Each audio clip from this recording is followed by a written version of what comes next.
Welcome to V power news bulletin. ముందుగా headlines. Telangana కోదాడలో మితిమీరిపోతున్న ఆకతాయిల ఆగడాలు.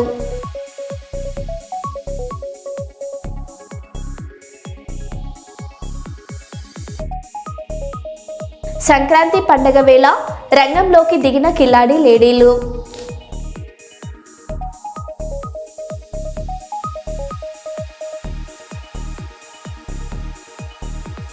సుల్తానాబాద్ పట్టణంలోని ఎన్హెచ్ఎస్ పాఠశాలలో ముందస్తు సంక్రాంతి వేడుకలు.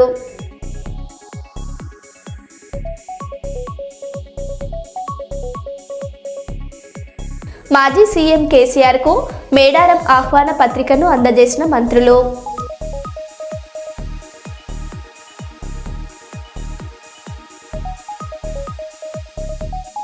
నెక్కొండ గ్రామంలో విద్యుత్ శాఖ ప్రజాబాట కార్యక్రమం. ప్రతి వార్డులో విద్యుత్ సమస్యలపై క్షేత్రస్థాయి పరిశీలన.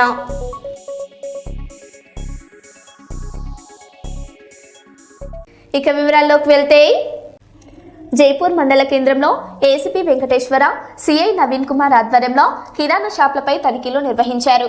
చైనా మాంజా విక్రయం లేదా వినియోగం చేసి కఠిన చట్టపరమైన చర్యలు తీసుకుంటామని ఏసీపీ హెచ్చరించారు.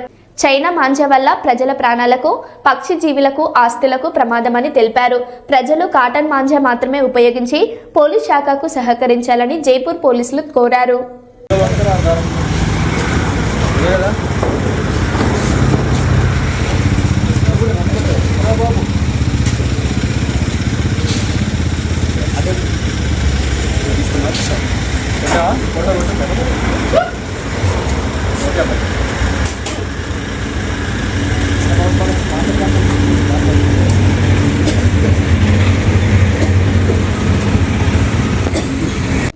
హన్మకొండ జిల్లా బీఆర్టీయూ జిల్లా కార్యవర్గ సమావేశం హమాలీ యూనియన్ రాష్ట్ర కార్యదర్శి కొల్లూరి లక్ష్మీనారాయణ అధ్యక్షతన గ్రీన్ రిసార్ట్లో జరిగింది. ఈ సందర్భంగా గోనె యువరాజు మాట్లాడుతూ కార్మిక చట్టాలను 4 లేబర్ కోడ్లుగా మార్చడాన్ని కార్మిక వర్గం తీవ్రంగా వ్యతిరేకిస్తోందన్నారు.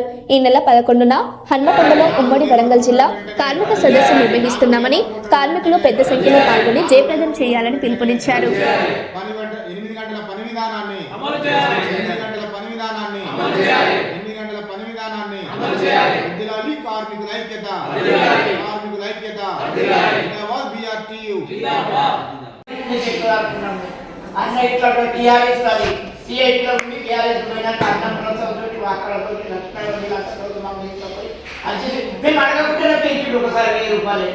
అడగకుండా మా సార్ కరోనా సందర్భం అడగకుండా ఎంత ధర్నా చేయలేదు. ఆయన ఒకటి మాత్రం ధర్నా చేయలేదు, నా దగ్గరికి రావాలి. ఇప్పుడు పని చేసుకోండి, మీ కష్టాన్ని చూసి పేస్తారు. అదేవిధంగా పాపం ఎక్కడ ఆయన పెట్టిన తిండి మేము తింటాము. మున్సిపాలిటీ కాదు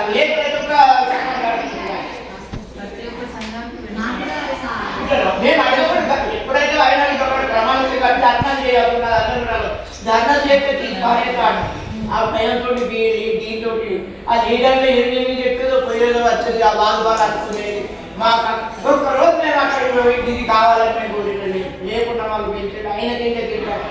ఇక్కడికి వచ్చిన ఇక ఈగా తిరిగి పెంచే పేరు పెద్దది, ఈ లోపల అంతా బరాబర్ అనుకోవాలి. ఇట్లాంటి మళ్ళీ పోయి ఖర్చు కూడా ఒక్కడికి కూడా అది ఈ ఎలక్షన్ పెట్టేదే ఒక్కడి పెరిగి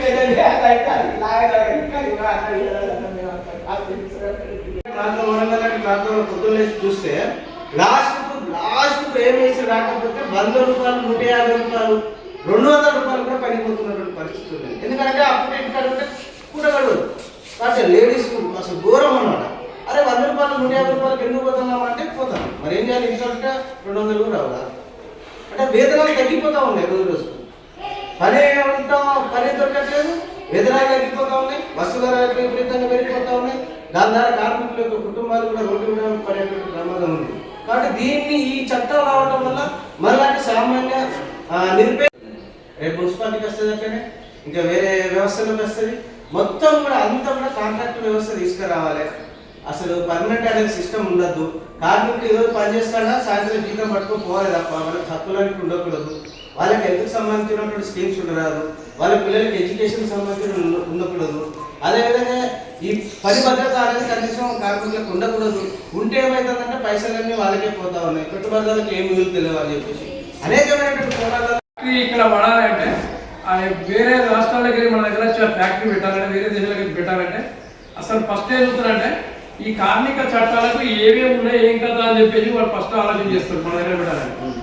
ఆ పెట్టడం వల్ల ఏంటంటే ఈ ఇన్ని కార్మిక చట్టాలు అనేటివి ఉంటే మేము అక్కడ పెట్టలేని కార్మికులకు హక్కు ఉన్నది అని చెప్పేసి ఫ్యాక్టరీ వాళ్ళు అనడం వలన ఆయనకు వచ్చిన ఆలోచన ప్రకారం ఏమంటే ఈ కుదిస్తే ఈ మిగతా చిన్న చిన్నవన్నీ పోయి పెద్ద బహుజన కంపెనీలు నడుపుకోవచ్చు అనే ఉద్దేశంతోనే ఈ మోడీ ప్రభుత్వం మన కార్మిక చట్టాల మీద పడదు ఆయన వచ్చాక.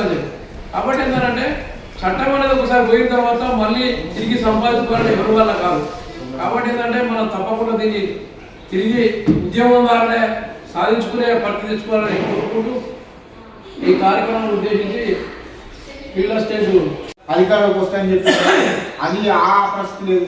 ఫీల్డ్ అసెంబ్లీ కాడికి వస్తే అసలు మా పథకం ఉందరా అనేది ఇంకా లేనటువంటి గ్యారంటీ లేనటువంటి పరిస్థితులకు వాళ్ళు నెట్టవేయబడతా ఉన్నారు. ఇట్లా ఏ రంగాన్ని చూస్తే ఆ రంగం అసలు కాంట్రాక్ట్ కార్మికులకి మనం ఇప్పటికే చూస్తూ ఉన్నాం. ప్రత్యేకంగా అమలు రంగంలో ఎదుర్కొంటా ఉన్నాం. గతంలో 70 కిలో బత్త 100 కిలో బత్త ఉన్నప్పుడు పండుగ నిమ్మడి వేసాడు. అప్పటికి ఇప్పటికీ రోజుకు చాలా దీనమైన పరిస్థితి. ఈత హక్కు కూడా లేకపోతే అసలు బోనస్ అనేది ఇవ్వాలంటేనే ఒక్కొక్కరికి ఏర్పరిచే పరిస్థితి ఉంది. కాబట్టి ఏంటంటే వాళ్ళు ఏడ్చుకుంటారైనా కూడా ఆయన బోనస్ చరవచ్చుకొని ఇస్తాను అని అంటే అది ఎంతో మనకు సమావేశ హక్కు అనేది ఉన్నదని తప్ప ఈత సమావేశ హక్కు అనేది లేకపోతే నీకు ఏమున్నది వీలనే పరిస్థితి ఉంటుంది. కాబట్టి ఏంటంటే సార్ అది ఆగుతుందా ఆగదా ఏమవుతుందా ఏందనేది వాళ్ళు పోరాటం చేస్తున్న మాత్రం మన అంతు బాధ్యతగా చేయాల్సిన బాధ్యత ఉన్నది. అదేవిధంగా వారి అమూల్యమైన సందేశం ఎవరైనా కర్నూలు నగరం ఆనంద్ కాంప్లెక్స్ ఎదురుగా కేఈ మాదన్న నగర్లో hotel tea పార్క్ను professor Suresh Babu కుటుంబ సభ్యులతో ఘనంగా ప్రారంభించారు. ఈ కార్యక్రమంలో మాజీ కార్పొరేటర్ విఠల్ శెట్టి పాల్గొన్నారు. ఈ సందర్భంగా టీ పార్క్ యజమాని సురేష్ బాబు మాట్లాడుతూ కర్నూలు నగరం అభివృద్ధిలో భాగంగా ఈ అసౌకర్యం ఉన్న స్థలంను మంచిగా తీర్చిదిద్దాలని ఈ టీ పార్కును ఏర్పాటు చేయడం జరిగింది. ఈ విధంగా కస్టమర్లకు మంచి ఆహ్లాదకరమైన వాతావరణంలో నాణ్యతతో కూడిన అన్ని రకాల టీలు మా టీ పార్కులో లభించును. నగర ప్రజలు ఈ అవకాశాన్ని సద్వినియోగం చేసుకోవాల్సిందిగా కోరుచున్నామని అన్నారు.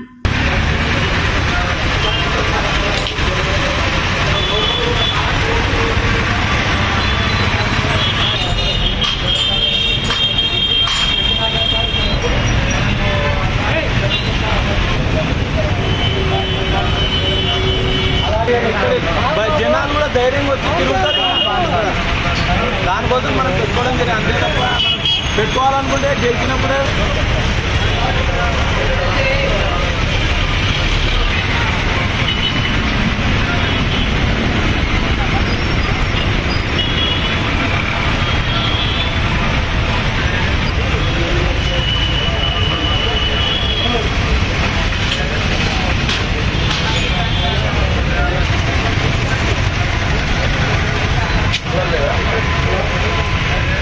ఎన్ని మూడా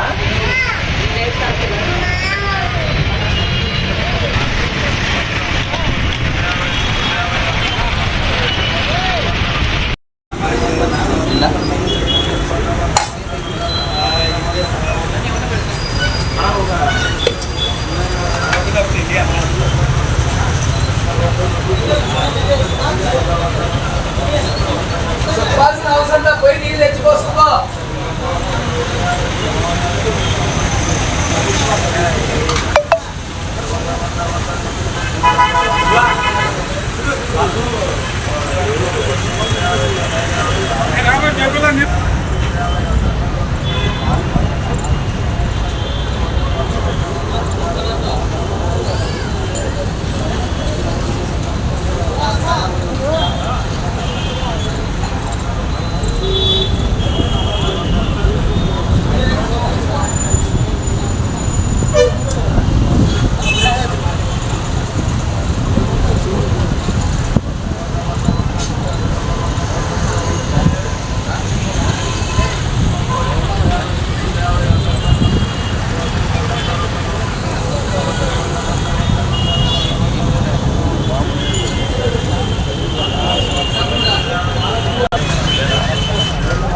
టయానికి ఇక్కడ రావాలంటే కూడా కొంచెం భయపడుతుంటుంది. ఏమో ఇప్పుడు అయితే ప్రస్తుతానికి ఎంత నీట్గా చేస్తున్నారు, ఒకరు సరిగ్గా చేయలేదు. కానీ మొత్తం డెవలప్ బాగా చేస్తున్నారు.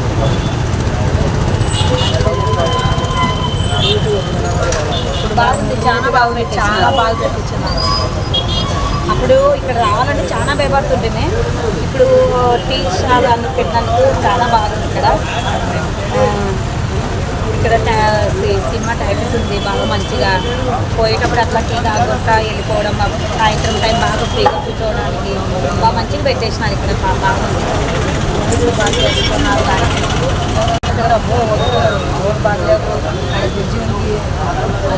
పరిస్థితి ఉంటే తప్ప ఇక్కడ కొన్ని అసాంఘిక కార్యక్రమాలు అనేది నిర్మూలించే దిశగా ముందుకు వెళ్ళలేని పరిస్థితి. ఇది అసాంఘిక కార్యక్రమాలు చేసి వారి పేర్లు కానీ వాళ్ళ కేటగిరీ కానీ ఏదైనా చెప్తే వాళ్ళ మనోభావాల్ని దెబ్బతింటాయి. అలా దెబ్బతినకుండా సున్నితంగా వాళ్ళ మనసుని ఇచ్చే విధంగా, ప్రజల మనసుని ఇచ్చే విధంగా చేయాలనే ఒక మంచి ఉద్దేశంతో ఇక్కడ ఒక టీ పాయింట్ అనేది ఇది శాశ్వతమైన కట్టడం అయితే కాదు అని మాకు తెలిసినంత వరకు ఇది శాశ్వతమైన కట్టడం కాదు. ప్రస్తుతానికి ఇక్కడ జరుగుతున్నటువంటి ఒక నెగిటివ్ ఆస్పెక్ట్ని పూర్తి దిశగా ముందుకు వెళ్ళారని చెప్పేసి మేము వీళ్ళ అడిగినప్పుడు మాకు తెలిసిన విషయాన్ని మీడియా ద్వారా మీకు అందరూ తెలియజేస్తున్నాం. Thank you. టయానికి ఇక్కడ రావాలంటే కూడా కొంచెం భయపడుతుంటుంది. ఏమో ఇప్పుడు అయితే ప్రస్తుతానికి ఎంత నీట్గా చేస్తున్నారు. కొంచెం భయపడుతుంది ఇక్కడ రావాలంటే కూడా అబ్బో రోడ్డు బాగలేదు, బ్రిడ్జి ఉంది, భయం అనేది రాత్రి 9 అయినా భయపడుతున్నారు. కానీ పూర్తి పెట్టినాక చాలా మంచి పని చేస్తున్నారు. అట్లా అయితే ఎన్హెచ్ఎస్ పాఠశాలలో ముందస్తు సంక్రాంతి వేడుకలు పాఠశాల ప్రిన్సిపల్ స్వప్న ఆధ్వర్యంలో ఘనంగా నిర్వహించారు. శుక్రవారం ఎన్హెచ్ఎస్ స్కూల్ ప్రాంగణం రంగురంగుల ముగ్గులు, సాంప్రదాయ వస్త్రధారణలో విద్యార్థులు పండుగ వాతావరణంతో కలకలలాడింది. ముందస్తు సంక్రాంతి వేడుకల్లో భాగంగా విద్యార్థులు శివపార్వతుల వేషధారణలు, హరిదాసుల కీర్తనలు, సాంప్రదాయ నృత్యాలు, సాంస్కృతిక ప్రదర్శనలు ప్రేక్షకులను ఆకట్టుకున్నాయి. భారతదేశం సంస్కృతి సాంప్రదాయాలకు నిలయమని, కనుమరుగవుతున్న మన ఆచారాలను పిల్లలకు తెలియజేయడమే లక్ష్యంగా ఈ వేడుకలు నిర్వహించామని పాఠశాల ప్రిన్సిపల్ స్వప్న, యువ సంకల్ప ఫౌండేషన్ అధ్యక్షులు తుమ్మ రాజకుమార్లు తెలిపారు. ఇలాంటి కార్యక్రమాలు పిల్లల్లో సంస్కృతి పట్ల గౌరవాన్ని పెంపొందిస్తాయని తుమ్మ రాజకుమార్ పేర్కొన్నారు.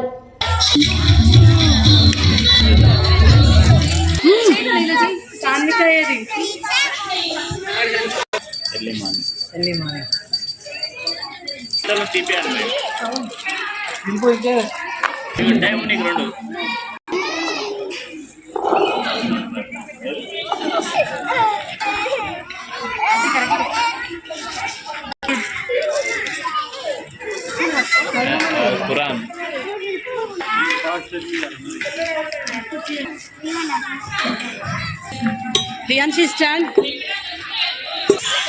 అలా పెట్టాడు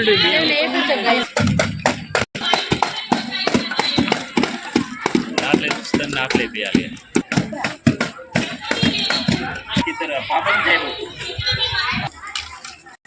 అటు మేడానికి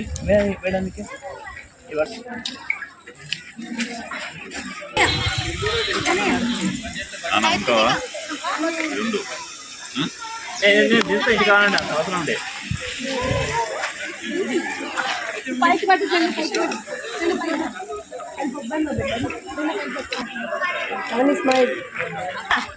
చెప్పినా చెప్తున్నా భయపడుతుంది. ఏం భయపడలేదు, ఇలా మూడులో లేదు మాకు కట్టలేదు, కట్టబట్టుంటే అయిపోయింది.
ఈ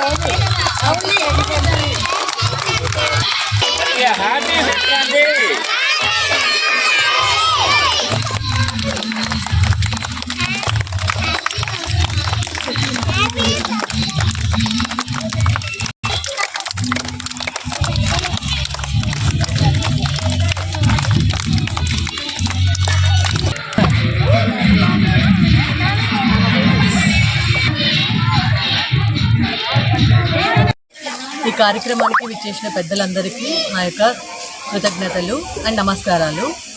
ఈరోజు మా సంస్కృతి గురించి తెలియజేయడం కోసం ముందస్తు సంక్రాంతి సంబరాలను న్యూ హారిజన్ స్కూల్లో చేయడం జరిగింది.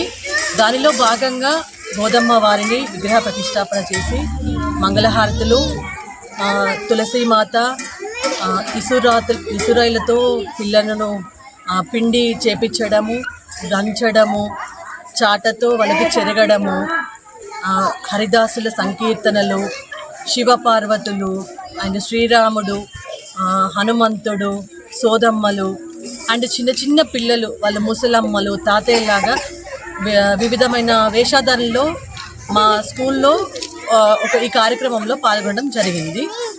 దీని ద్వారా ఇంకా మన సంస్కృతి సాంప్రదాయాలు కూడా ఈ చరిత్రలో ఇలానే మిగిలిపోవాలని చెప్పేసి మేము తెలియజేస్తున్నాం. ముందుగా అందరికీ భోగి, సంక్రాంతి మరియు కనుమ పండుగ శుభాకాంక్షలు. ప్రపంచ దేశంలోనే భారతదేశానికి ఒక గొప్ప పవిత్రత గల దేశం ఏదైనా ఉందంటే అది భారతదేశం. ఎందుకంటే ఇది హైందవ దేశం, హిందూ దేశం.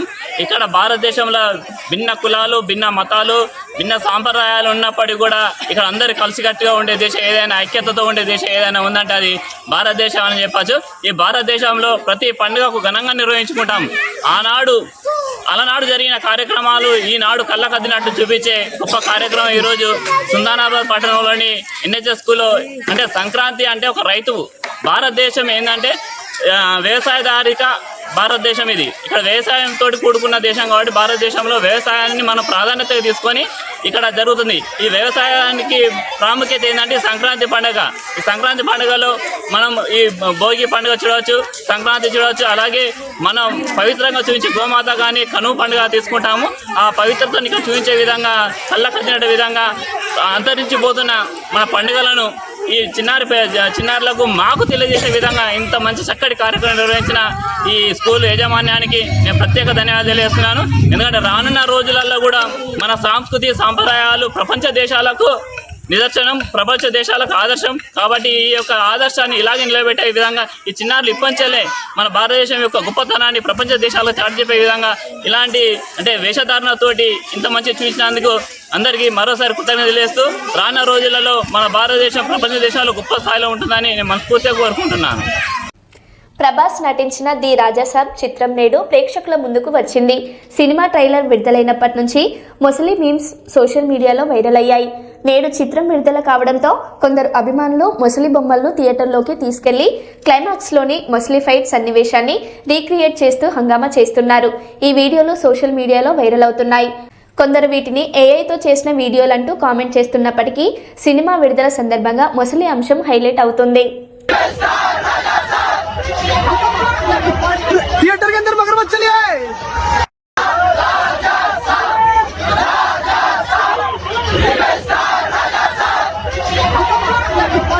थिएटर के अंदर मगरमच्छ चले आए।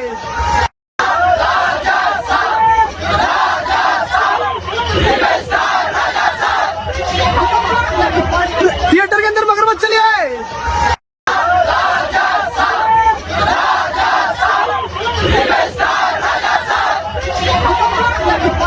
थिएटर के अंदर मगरमच्छ चले आए। హైదరాబాద్ మేడారం మహాజాతరకు మాజీ సీఎం కేసీఆర్ ను మంత్రులు స్వయంగా ఆహ్వానించారు. మంత్రి సీతక్క మాట్లాడుతూ అసెంబ్లీ సమావేశాల సందర్భంగా అన్ని పార్టీల ఫ్లోర్ లీడర్లకు ఆహ్వానం అందజేశామని, కేసీఆర్ ను కలుసుకోలేకపోవడంతో ప్రత్యేకంగా నివాసానికి వచ్చి ఆహ్వానించామని తెలిపారు.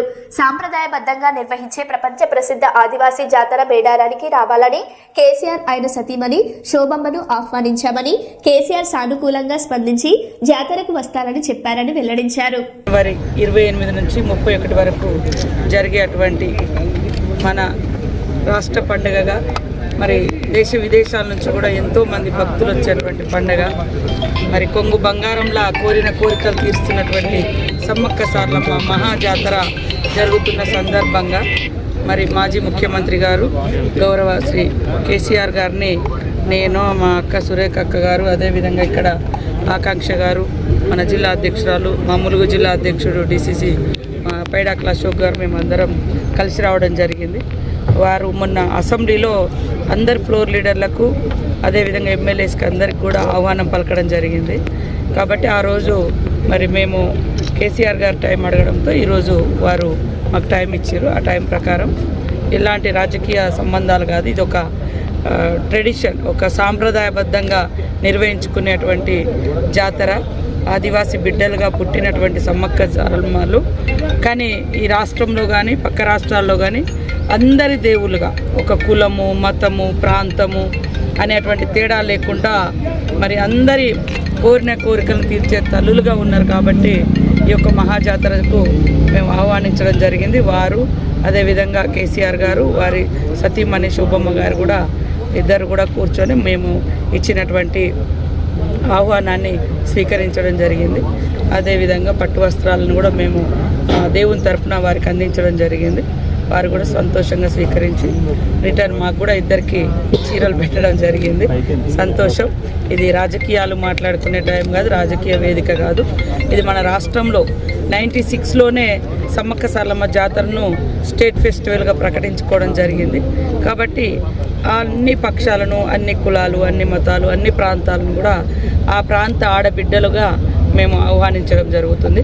కాబట్టి తప్పకుండా వారు కూడా రావాలని కోరినాం. వారు కూడా సానుకూలంగా స్పందించడం జరిగింది. అనంతపురం జిల్లా కోర్టుకు బాంబు బెదిరింపు తనిఖీలు చేపట్టిన పోలీసులు. జిల్లా కోర్టు, మేజిస్ట్రేట్ న్యాయస్థానాల్లో తనిఖీలు చేపట్టిన బాంబు స్క్వాడ్ క్షుణ్ణంగా తనిఖీ చేసి బాంబు ఆనవాళ్లు లేవని పోలీసుల నిర్ధారణ.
ఇక్కడ అయిపోయింది.